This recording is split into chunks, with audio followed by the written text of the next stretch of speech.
자, 지난 시간에 우리가 물질의 특성에 대해서 한번 소개를 받았습니다.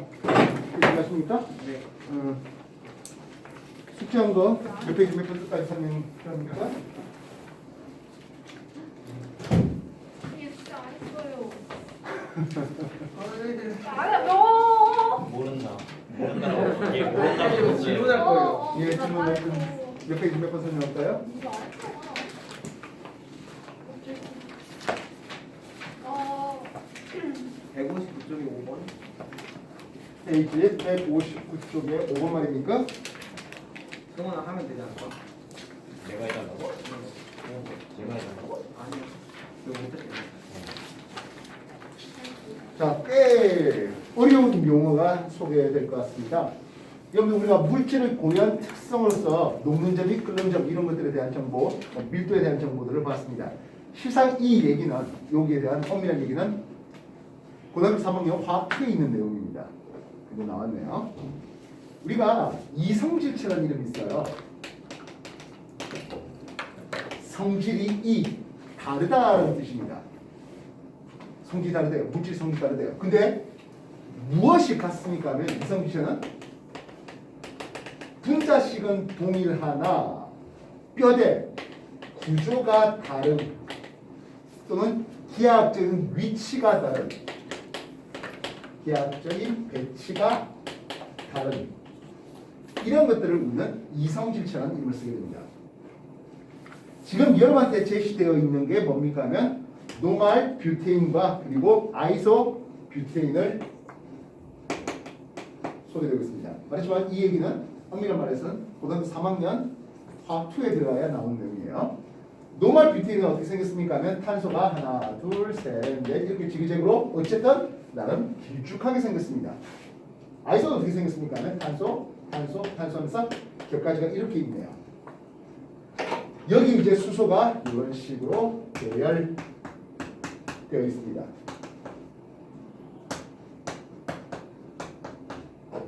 그래서 기본적으로 탄소 4개, 수소 10개라는 분자식은 동일하나 길쭉하게 생겼습니까? 동글동글하게 생겼습니까의 차이가 존재합니다.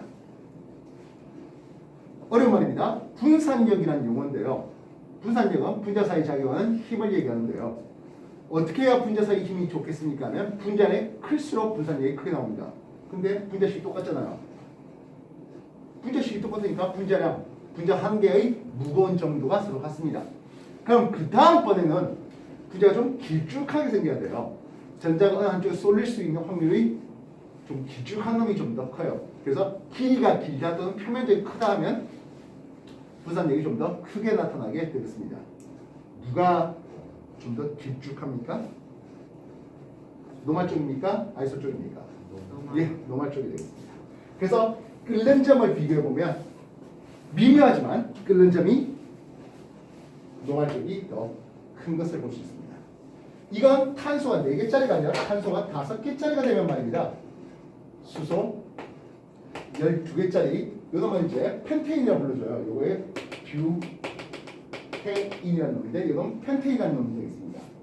이런 펜테인이라는 놈은요. 탄소가 하나, 둘, 셋, 넷, 다섯 나름 길쭉하게 생긴 노말 펜테인과 하나, 둘, 셋, 넷 하면서 이쪽에 5개는 몇 가지가 있는 아이소펜테인 마지막으로 탄소에 대해서 이렇게 생긴 법은 네오펜테인 이렇게 이제 3가지로 구분되겠습니다. 역시 누가 좀 더 끓여짐이 높을 것 같아요? 예, 노말 쪽이 좀 더 높고요. 좀 더 동글동글한 이런 놈은 끓여짐이 더 낮아야 되겠습니다. 이해됐습니까? 여러분들 휘발유차 뭐 또는 경유차 휘발유 가솔린이죠. 경유 디젤이에요. 이런 자동차 엔진 내부에서 연료의 연소가 일어납니다. 결국엔 흔히 말하는 열기관이 되겠는데요. 어떤 상태에서 연소가 일어날까요? 기본적으로 휘발유도 상황에서 액체고 디젤, 경유도 상황에서 액체입니다. 어떤 상태에서 연소가 일어날까요? 연소가 일어나는 상태는 기체 상태입니다. 기체 상태에서 연소가 일어납니다. 우리가 휘발유를 만약에 여기 컵 한가득 꽉 채워놔요. 담배불 가지고 툭 튀기면 피식 하면서 꺼집니다. 영화 같은 데 보면 휘발유 뿌려가지고 담배 퉁 던지니까 불이 확 퍼지면서 뻥 터지기도 하고 그러잖아요. 근데 그거는 휘발유 증기, 흔히 말하는 유증기, 유는 기름 유자예요. 유증기가 차 있는 그런 상태에서 스파크가 튀거나 담배 연기가 있거나 또는 성냥불이 터지거나 이렇게 했을 때 터집니다. 근데 액체 상태에서는 잘 안 타요. 저 뒤로 붙어서 뭐 하는 걸까요? 내 수업 듣고 있는 걸까요? 얘기하고 있는데요. 뭐하니? 이거 뭐 비교가 있다고 뭐 저 이러시는 이동일치하고 분자식하고 구조 그거 쓰고 있고. 거기에 대해서 옆에는 웨딩. 자, 아무튼 기차 상태에서 타는데요. 그럼 생각해 봅시다. 실제로 자동차 엔진 들어가기 전에 연료를 기차 상태로 뿜어주는 기화기라는 놈이 존재합니다. 기화기는 나는 또 좀 더 올라가면 여러분들이 물리 쪽에서 베르디 효과를 이용해서 관이 좁아지면서 이제 압력이 작아져서 휘발유 같은 연료 룸질을 뿜어주는 그런 장면이 나오게 되는데요. 그렇다면 어떤 연료가 좀 더 좋은 연료겠습니까 하는 거예요. 기화가 잘 되는 연료가 좋은 연료입니까? 그렇지 않은 연료가 좋은 연료입니까? 당연히 기화가 잘 되는 연료. 일반적으로 휘발유라 불려주는 것은 순물질이다, 혼합물질이다. 혼합물이지. 그래서 여러분들 끓는 점 차이로 물질을 분리해내는 분별 증류를 통해서 석유가스, 휘발유, 등유, 경유 이런 식으로 나눠지게 되는 것을 볼 수 있습니다. 그때 휘발유의 끓는 점을 보면은 30도씨에서 한 120도씨 이런 식으로 여러 개를 놨었어요. 수물집에 끓는 점이 그렇게 30에서 120 사이로 있었어요? 그럴 리가요. 그래서 여러 개의 물질들이 혼합되어 있어요. 그렇다면 어떤 휘발유가 좀 더 비싸게 팔 수 있겠습니까? 끓는 점이 낮은 놈이겠습니까? 높은 놈이겠습니까? 낮은 놈이 쉽게 기화가 될 거 아니야? 그죠? 그럼 탄소 8개짜리를 기준으로 할 때 탄소니까 길쭉하게 생긴 탄소 8개 길쭉하게 생긴 그런 휘발유가 많은 연료와 그렇지 않고 이렇게 격가지가 많은 또는 종에 따라서 고리 모양을 만들죠. 어떤 게 좀 더 고가로 팔 수 있는 휘발유겠습니까? 그렇죠? 길쭉한 거요? 격가지가 많거나 고리가 돼 있는 게 좀 더 휘발이 쉽게 되겠고 효율이 좋아서 비싸게 팔아먹을 수 있는 놈이 되겠습니다. 그래서 길쭉하게 돼 있는 휘발유를 가진 사람은 어이씨 잘 안 팔리네. 그래서 어떻게 할까? 격가지가 있게 만들어주는 공정, 화학 공정을 한 번 더 거치게 해주는 그 공정을 취하면은 좀 더 고급 휘발유 만들 수 있겠죠. 물론 공짜로 안 되겠죠. 그래서 길쭉하게 돼 있는 싸게 팔 것보다는 공정을 통해서 격가지가 있거나 고리 모양 만들었을 때 더 비싸게 팔 수 있는. 예를 들어서 내가 100원을 들여가지고 그 제품이 200원의 가격 차이가 생기게 한다면 100원의 공정을 드릴 수 있다 없다? 원래 제품 1000원 넣고 팔 거예요. 근데 100원의 공정을 더 드리니까 1200원짜리 제품이 돼. 그럼 어떻게 할래? 그 공정을 취할래 안 취할래? 취하지.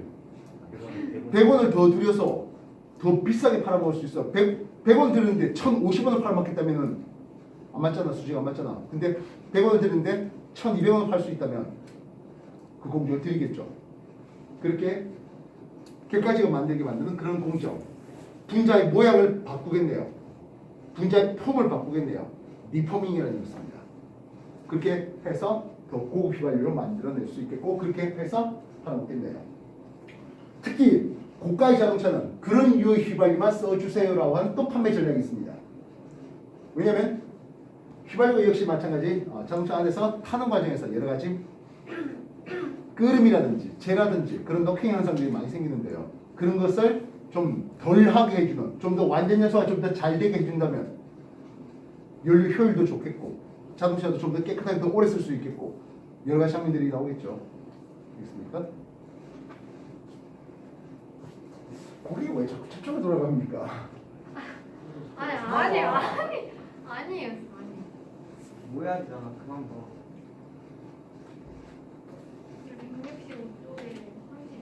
165쪽에 잠깐만요. 아직 좀 덜 얘기가 좀 덜 끝났어요. 아니야.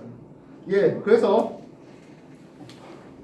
노말 뷰테인과 아이소뷰테인 끓는 점을 비교해 볼 때, 뭐 녹는 점을 비교해 보니까 노말 쪽이 좀 더 높았다. 분자 사이 인력이 노말 쪽이 좀 더 높았다 하는 내용이고요. 그렇다면 질문이 뭡니까 하면 포화 지방산과 불포화 지방산의 라고 해놨습니다.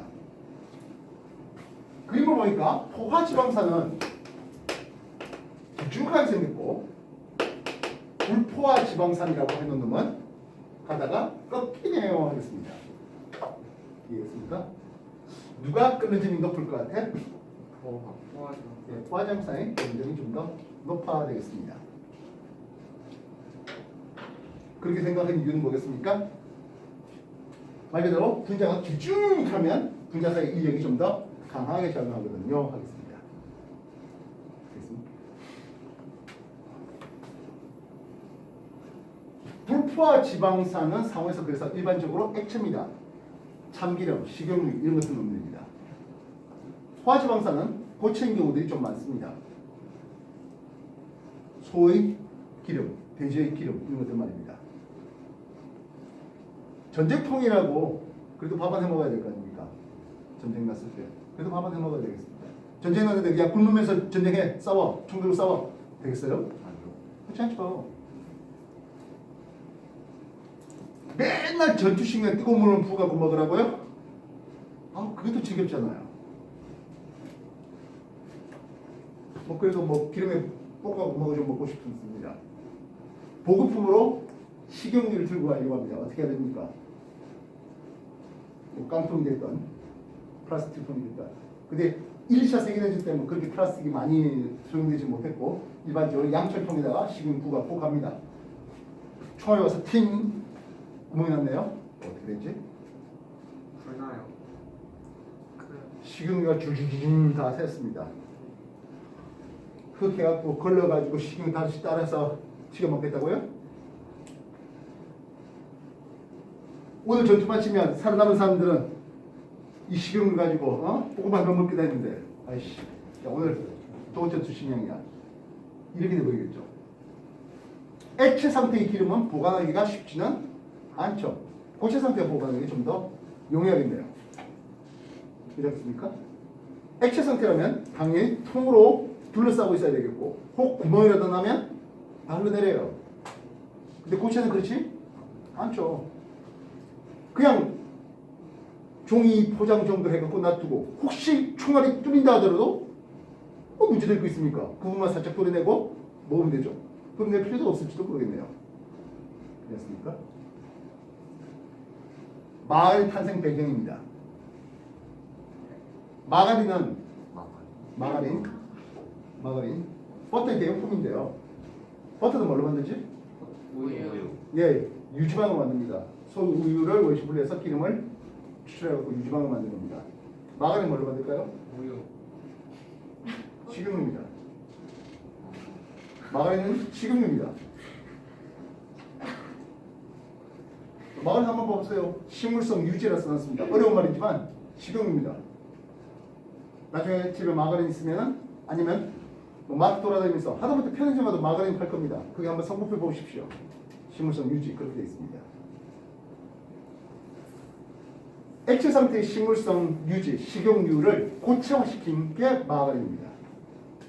물론 버터의 대용품이 되기 위해서 그냥 식용유만 그렇게 고체화시키면 좀 그렇죠. 그러다가 좀 더 풍미, 향미를 높이는 첨가제를 더 집어넣은 그런 놈일 뿐입니다. 그러니까 버터에 비하면 월등히 싸죠. 마가린 가격 비교해 보시면 알겠지만 한 400g 되는 마가린은요 싼 거는 한 1,100원, 1,200원 그래요. 버터는 좀 고급의 버터 같은 경우에 한 200g이면 10,000원이 넘어가요. 가격이 엄청나죠. 옛날에 사람들이 먹고 살기 힘들었을 때, 돈이 없었을 때, 그때나 마가린을 해가지고 간장 넣어서 마가린 간장밥 그렇게 해서 그렇지 실제로는 건강에 좋을 거 없다는 거죠. 왜냐하면 포화지방산 특히 트랜스 지방을 통해서 만든 거거든요. 트랜스화시켜서 만든 거거든요. 얘네들은 우리 몸에 들어왔을 때 우리 혈액에서 녹는점이 높아서 우리 체온으로 액체화시키지 못해요. 고체화돼 있어요. 무슨 뜻이 알겠어요? 가다가 고체끼리 뭉치면 어떤 일이 벌어져? 막히. 예, 그렇죠. 막히죠.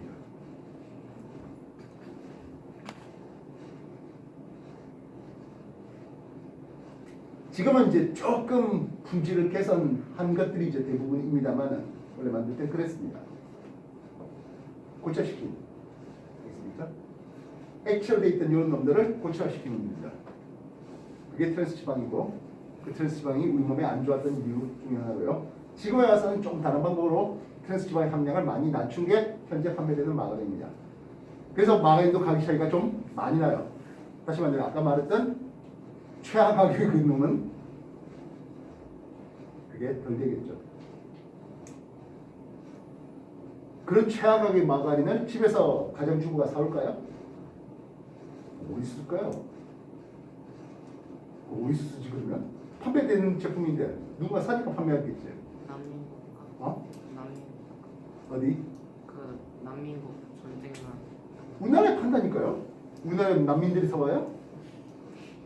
여기가 세계인 것 같아. 어? 길거리 식품들이죠. 길거리. 아, 길거리에서 토스트 팔고 할 때 비싼 마가린 쓸까요? 가장 저가의 마가린 쓰겠죠.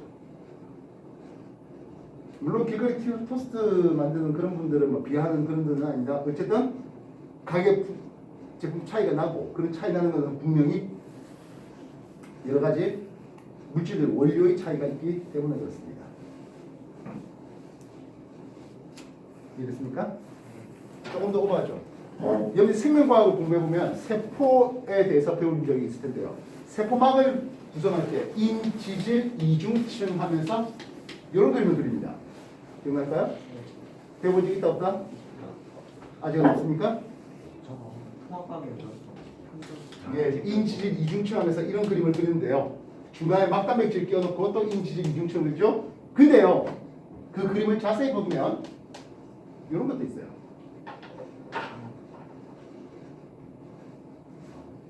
길쭉한 놈과 이렇게 꺾은 놈이 있어요. 그럼 다시 봐보세요. 보면 이렇게 서로 다른 지방산의 비율이 나와 있습니다. 어른들이 먹는 나는 먹고 싶은 생각이 없는데요. 오메가3 지방산이라고 영양제가 따로 있어요. 요거예요. 오메가3 지방산이라는 게요. 좋은 거 아니고. 안 좋은 걸 영양제로 처먹겠다고요? 저 각종 연예인들 나와서 뭐 영양제 뭐 먹으면서 비타민 어쩌고 저쩌고 하면서 오메가3 먹고 뭐 엽산 먹고 뭐 이렇게 해야 돼. 그 오메가3가 이거예요. 오메가3 지방산이 많은 쪽을 하면 이제 뭐 등푸른 생선을 어쩌고 저쩌고 이렇게 했고 실제로 오메가3 지방산은요 그 고등어 이런 데서 이제 그 지방을 추출하는 과정에서 얻어내게 됩니다. 그래서 오메가3 지방산을 그냥 먹으면 뭐 큰 문제 되지 않는데 그걸 만약에 깨서 먹으면 비린내가 팍 납니다. 오, 해봤어요? 액체 알약 같은 거. 예, 맞아요. 톡 터트렸는데 막 생선 비린내만 나고. 네, 맞아요. 그래서 그 터틀 먹지 말라고 그냥 꿀꺽 삭히라고 합니다. 그래서 위에 가서 그게 이제 분해되면서 이렇게 되겠습니다. 요 오메가3 지방산이 많은 이렇게 지방산이 이제 세포막을 구성하면 이 통합과를 공부할 때 통합과를 공부해봤다고 한 것 같은데요. 세포막을 통한 단순확산 있죠. 뭐가 단순확산 됩니까? 산소나 이산탄소 같은 것들이 단순확산을 통해서 세포막을 통해 들어옵니다. 여기를 통과하는 게 쉽겠습니까? 이쪽을 통과하기 쉽겠습니까? 오른쪽. 니들이 볼 때 이쪽이야? 네. 이게 산소 통과하기 더 쉽지. 아, 틈이 많잖아요. 이게 통과하기 쉽지. 세포가 필요한 산소를 통과시키기 쉽게 만드는 분자 구조는 이런 포화지방산 대신 불포화지방산이 있는 세포막이 더 좋습니다. 물론 모든 세포막을 이렇게 해버리면 세포가 완성될 수 없습니다. 항상 과유불급이죠. 이해됐어? 네.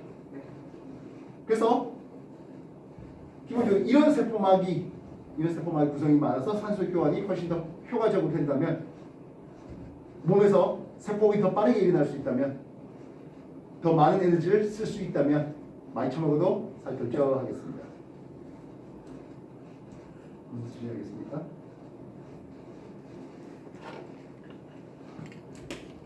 이런 지방산이 많은 음식이 있네요. 옥수수입니다. 옥수수 그 맛은 좋아요, 그죠? 옥수수 안에 있는 당 때문에 그런 거고요. 옥수수 속에 들어있는 여러 가지 지방산은 이런 그림입니다. 옥수수를 원료로 먹은 소의 지방은 이런 그림이 많습니다.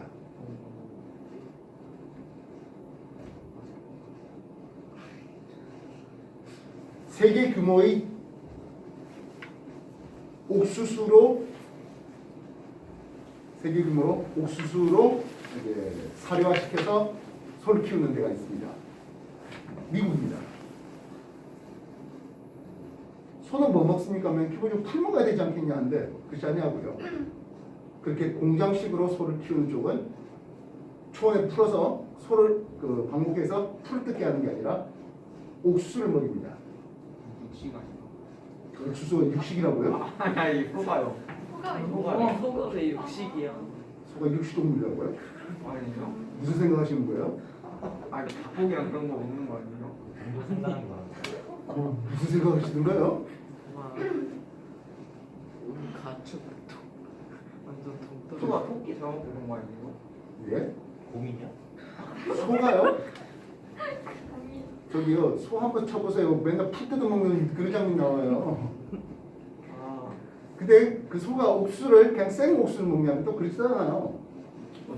옥수수를 착 해서 유용 물질 뽑고 나면 찌꺼기인데 그 찌꺼기는 주로 이런 것들이 많아요. 찌꺼기를 먹어요. 당연하지. 옥수수 부산물이죠 결국에. 옥수수로 바이오에탄을 만들고 남은 찌꺼기들 그런 것들 소로 먹여요. 싸니까. 그래서 지금 그런 소고기의 유통이라든지 이런 거에 대해서 좀 관심 가지는 사람들이 좀 있긴 해요. 물론 뭐 극소수죠. 쌈의 장땡 아니겠냐 하는 건데. 왜냐면 그게 고민될 부분이에요. 실제로. 그래서 나중에 아까 버터 고급 버터 얘기했잖아요. 바깥에 적어놨어요. 이 소는 이 버터는 풀을 뜯은 방목해서 풀을 뜯어 먹은 소의 우유에서 짜서 만드는 버터라고요. 제발 좀 비싸다고 얘기하고 있는 거예요. 우리는 이렇기 때문에 비싸다고 얘기하는 거예요.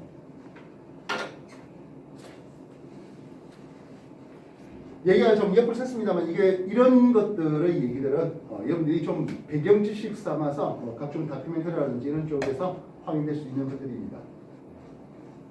그리고 그런 것들을 하기 위해서는 또 비교 대조군들 놓고 실험들을 해서 여러 연구들이 발표되고 있고요. 항상 이제 과유불급이에요. 모든 세포막 이렇게 보면 또 곤란해요. 세포 자체가 유지가 안 돼요. 너무 헐거워서 그렇습니다. 어느 정도 균형이 좀 있어야 되겠습니다. 알겠습니까? 그래서 뭐 이런 그런 지방산 먹는 거에 미국산 소고기의 지방산 먹는 거에 너무 또 투구시하지 않았으면 하겠습니다. 어쨌든 간에 골고루 먹으라고요. 5번 문제 해봤습니다. 또 다시 한번 해볼까요? 아까 뭐 9번 얘기한 것 같은데.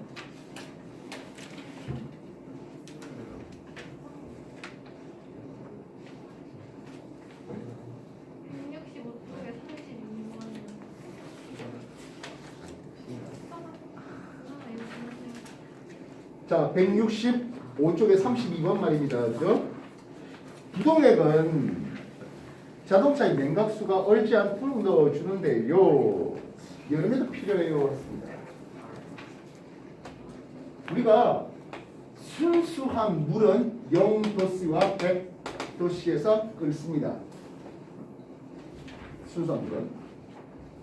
근데 여러 가지 불순물이 들어가게 되면 어느 점이 내려가고 끓는 점이 올라가요. 이해됐습니까? 그래서 이걸 끓는 점 5는 어느 점 내림 이렇게 얘기되고 있습니다. 자동차의 냉각수는 말 그대로 엔진의 뜨거움을 냉각시키려고 하는 거잖아요. 자동차 엔진의 그 뜨거운 열을 빨리빨리 뺏어와야 돼요. 안 그러면 엔진 자체가 녹을 수 있겠죠. 그러면 곤란하잖아요. 엔진이 녹았다? 이제 그 다음부터는 고쳐져버리죠. 안 그렇겠습니까? 냉각수는 기체 상태에서 냉각시킵니까? 액체 상태에서 냉각시키겠습니까? 제가 기체 상태에서요? 엑스한테 액체 상태의 물이 돌아다니면서 하는 거죠. 참고로 액체 상태의 물의 비율이 훨씬 커요. 누구보다? 기체 상태의 수증기 비율보다는요. 이해했습니까? 그래서 끓어버리면 곤란합니다. 이해했습니까? 끓어버리면 곤란합니다. 오는 점을 낮춰서 안 오는 것도 중요하죠. 끓는지 높아서 안 끓는 것도 중요하겠네요. 나는 그렇게 생각하네요. 됐습니까? 냉각수의 의미, 엔진을 타고 돌면서 엔진 주변을 타고 돌면서 순행이에요. 그렇게 해서 엔진 뜨거운 열을 그 냉각수가 빨리 흡수해서 엔진이 너무 과열되는 걸 막아야 됩니다. 그래서 자동차 보면 냉각수 부족 경고등도 있고 그래요. 그런 상태에서 계속 엔진 밟았다? 야, 그 자동차 폐차시키겠다는 뜻이죠.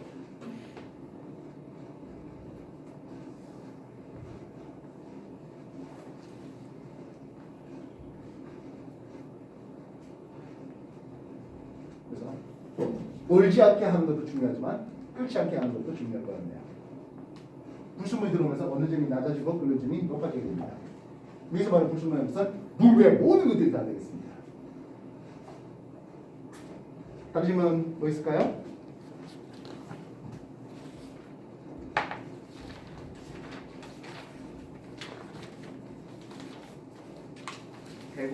쪽에 152쪽에 2번이요? 여기 이쪽에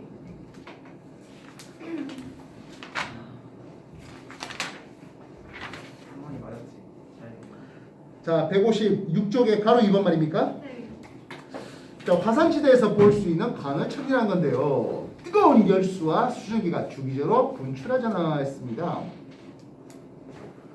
주기적으로 분출하는 이유는 무엇입니까 했어요. 일단 지하수가 데워져야 될 거 아니겠습니까?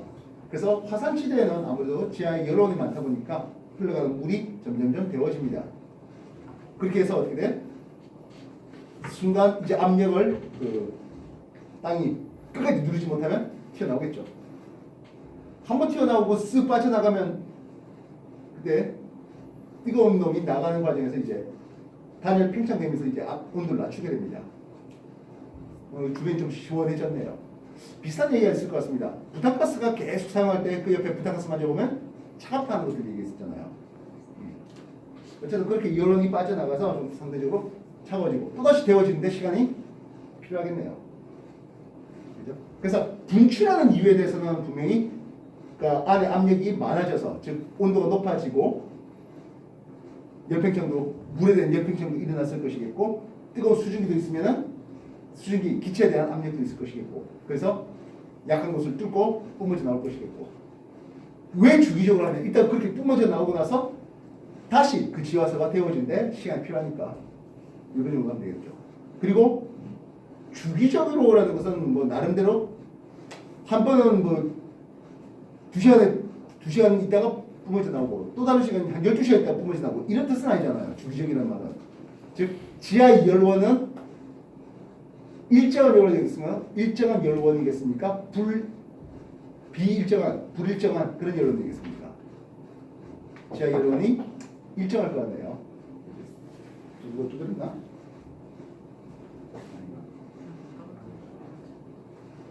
뭐 그런 정도 쓰면 될 것 같습니다. 참고로 이런 창의력 이런 것들은 무조건 이게 정답이야. 선생님 말하는 게 무조건 정답이야. 그런 건 없어요.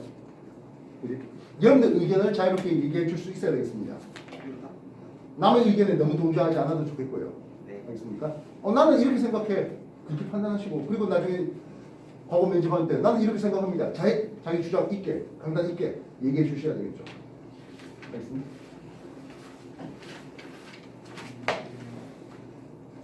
또 다른 질문 뭐 있을까요? 138쪽에 3번이요.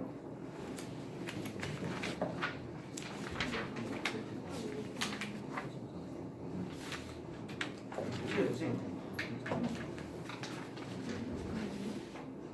여기 스태치. 자, 138쪽에서 한번 문제 보겠습니다. 봉돌은 낚싯줄이나 그물의 아래쪽에 매다는 기구로 낚싯줄과 그물이 물속에 빠르게 가라앉게 하거나 원하는 위치에 머무르게 하며 또한 물의 흐름에 쓸려가지 않게 합니다. 또한 물속에서는 찌의 부력과 무게 평에 맞춰서 물고기가 미끼를 물 때 꿈틀하는 반응을 정확하게 찌에 전달하는데요. 이 봉돌은 여름철 낚시와 겨울철 낚시에 사용하시 다른데요. 어떻게 달라져야 되겠습니까? 하네요. 낚시를 한 번도 해본 적이 없어가지고 봉돌에 대해서는 잘 모르는데 글자를 보고 한번 판단을 해보면 여기에 떠있는 찌란 놈이 있고 밑에 갈아있는 봉돌이라는 놈이 있었다 되겠습니다. 그래서 낚싯줄이 연결돼 갖고 여기에 뭐 미끼가 있었겠죠. 그래서 물고기에 물면 찌가 내려오고 챔질하고 뭐 이런 것들이 될 것 같습니다. 참 낚시 글로 배우는 타입인 것 같은데요. 솔직히 도시어부라는 프로를 보긴 해요. 낚시가 시간도 없고요. 옆에서 낚시 가자고 꼬드는 사람도 없고요. 그리고 낚시할 만큼 여유도 없고요. 자, 그러면 찌는 위로 올라가게 하는 부력이 있을 것이겠고요. 봉돌은 밑으로 가라앉게 하는 중력이 이렇게 작용되고 있을 것이겠습니다. 여름철과 겨울철 아니겠습니까? 그죠? 겨울철 온도가 낮아요. 그래서 수온을 보면 겨울철 수온이 낮았습니다. 수온이 낮으면 밀도가 어떻게 될까? 물의 밀도. 좀 더 높겠죠. 선생님, 4도씨의 물이 제일 밀도가 크다고 내가 배웠는데요. 여름철에 물이 4도보다 어쨌든 높을 거 아니에요. 그죠? 밀도를 볼 때 4도씨의 물의 밀도가 제일 크고 이런 그림이 나옵니다. 됐습니까? 여름철의 밀도는 이런 정도 있을 것이겠고 겨울철의 밀도는 이런 정도 있지 않겠습니까? 그래서 겨울철의 밀도가 좀 더 클 겁니다. 이해됐습니까? 크게 만들면 이 봉돌한테 작용되는 부력도 좀 더 크게 만들어질 것 같습니다. 왜냐하면 F 부력은 rho 이건 물의 밀도가 됩니다. GV 이렇게 되거든요. 물의 밀도가 커지면 봉돌이 좀 더 잘 들어올릴 것 같습니다. 이해됐습니까? 그러면 봉돌의 무게를 좀 더 높여야 원하는 만큼 가라앉을 것 같네요.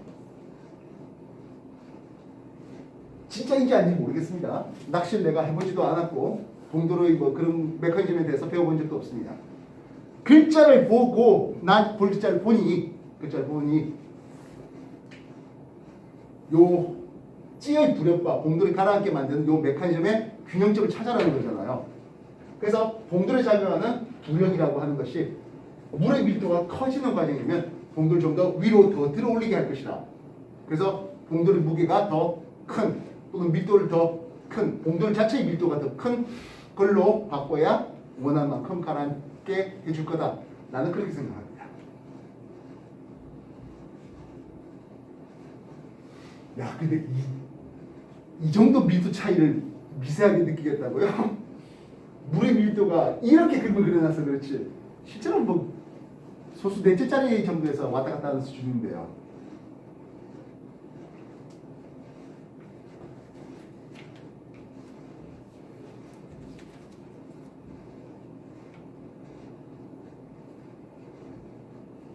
도시업을 보니까 낚시는 자리 싸움이다.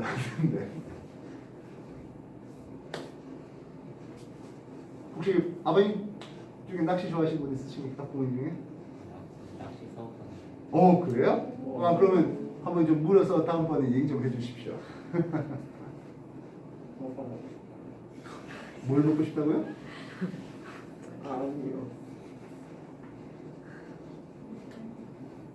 않다.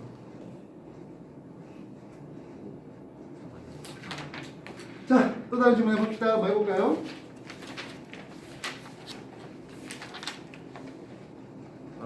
그 145쪽에 29번이요. 145쪽으로 29번이요? 네. 149쪽. 아, 149쪽이요. 아 145쪽이요. 아니 그쪽 아니야? 아니 오쪽이요. 아 그쪽 미안. 예, 145쪽에 29번 말입니다. 그쪽이야. 아, 딱 글자도 잘 안 보입니다. 아니 완전 여기까지 자, 메스실인데 물 200ml를 넣고 원래는 200ml가 되어 있습니다. 콩 40g을 넣었더니 수면 높이가 조금 더 올라와서 233ml라고 합니다. 되겠습니까? 그렇다면 여기에 들어가 있는 콩의 부피가 있을 것 같네요.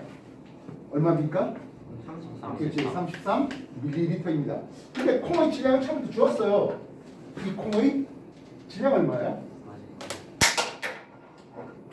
콩의 질량은 40g이라고 해놨습니다. 이해됐습니까?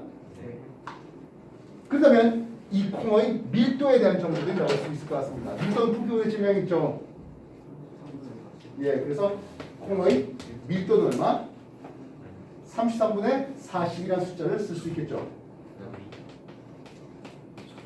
이해됐습니까? 순서가 아, 왜 분수 나오면 안 됩니까? 힘들어요. 어? 분수나 맞아 포기했어요.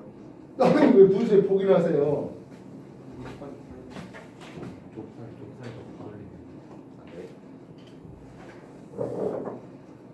뭐야, 또 글자 더 있네. 여기에 좁쌀 30g을 넣었더니 수면 높이가 261이 됐대요.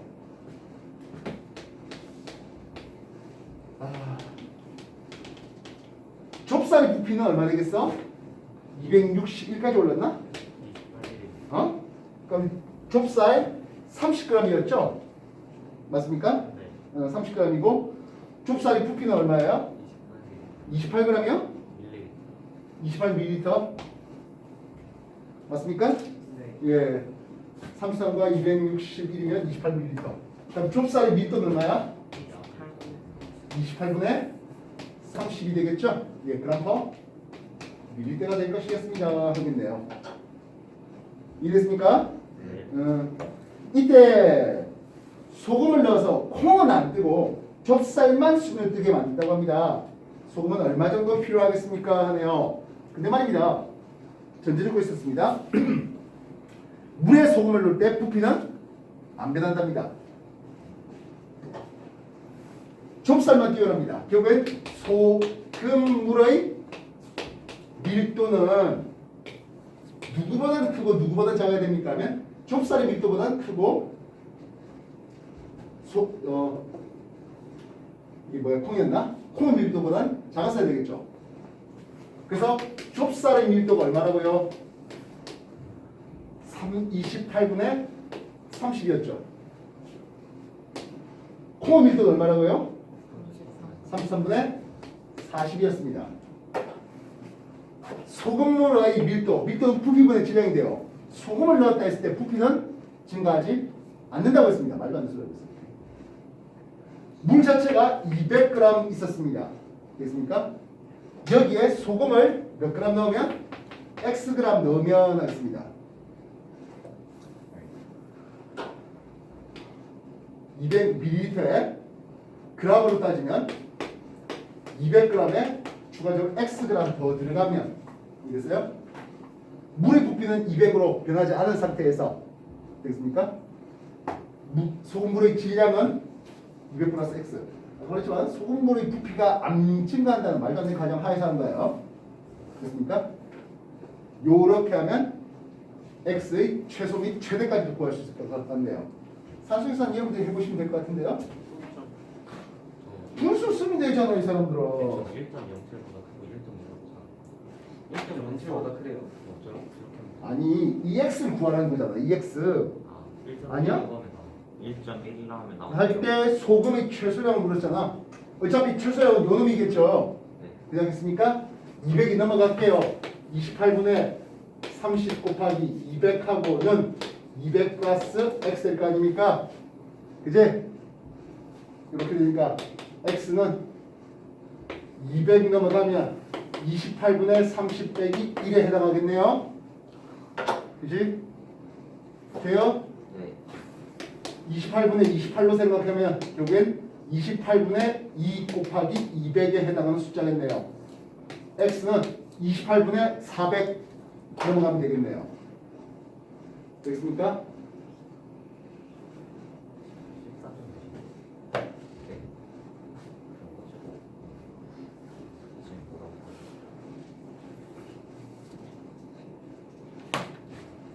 산수계산을 못하겠다 하시면 내가 어떻게 해볼 방법이 없는 것 같습니다. 그치? 식은 내가 써준다 하더라도 수계산 이해를 해셔야죠. 말의 의미를 분석할 수 있어야 되겠고요. 이해됐습니까? 쌤 여기 반원리 나왔는데.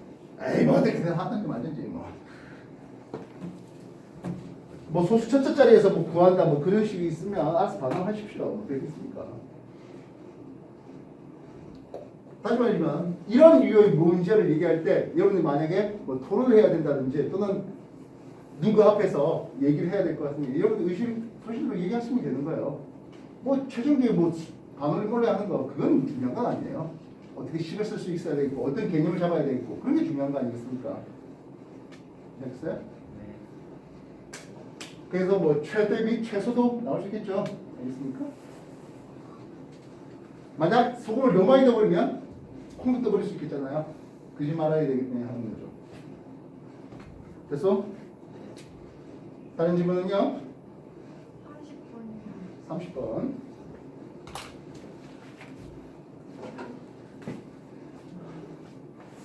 단면적이 0.02 제곱센티미터인 구리선이 98g이 필요해요. 얼마 잘라야 되겠습니까? 네, 구리선 밀도가 8.9라고 했잖아요. 그지? 근데 밀도는 부피분의 질량되는 것을 알 수 있겠습니다. 부피는 어떻게 쓸래? 단면적 곱하기 높이 될 거 아니겠습니까? 그지? 되겠나? 됐냐? 그래서 부피가 이쪽으로 넘어갈게요.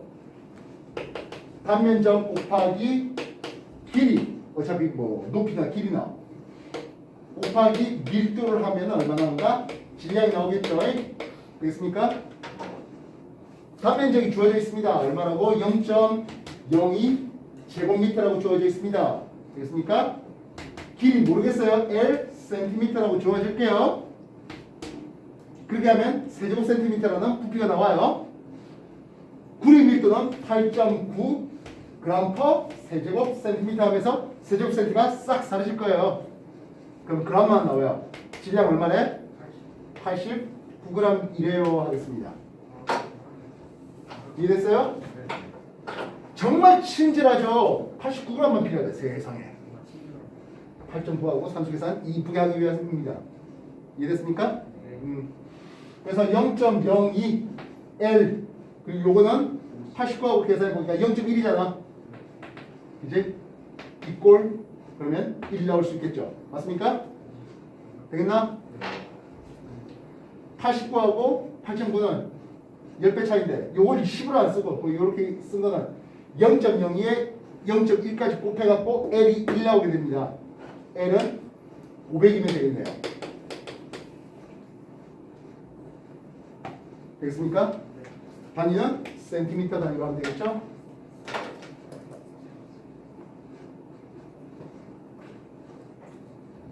되셨습니까?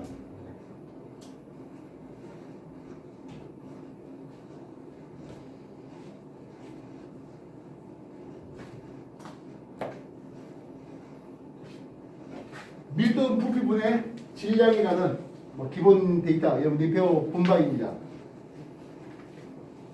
부피는 미면적 곱하기 높이. 이거 뭐 초등학교 때부터 많이 했던 거잖아요. 그래서 질량이 주어지고 밀도 부피를 통해서 우리가 원하는 구리선의 길이에 대한 정보를 만들어낼 수 있었네요.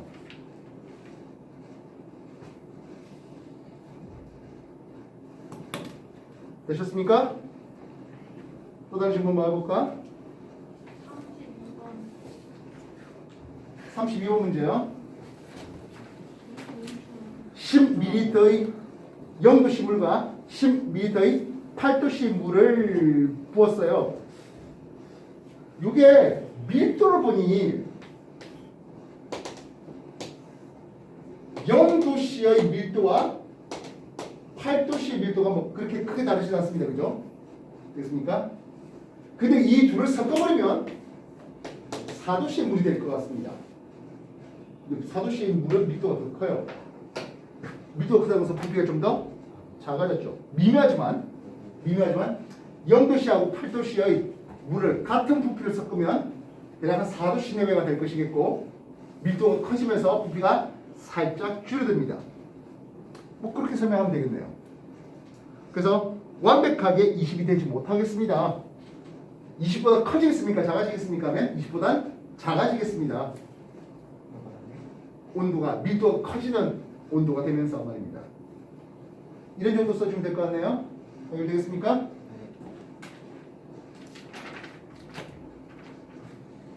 다른 질문은요?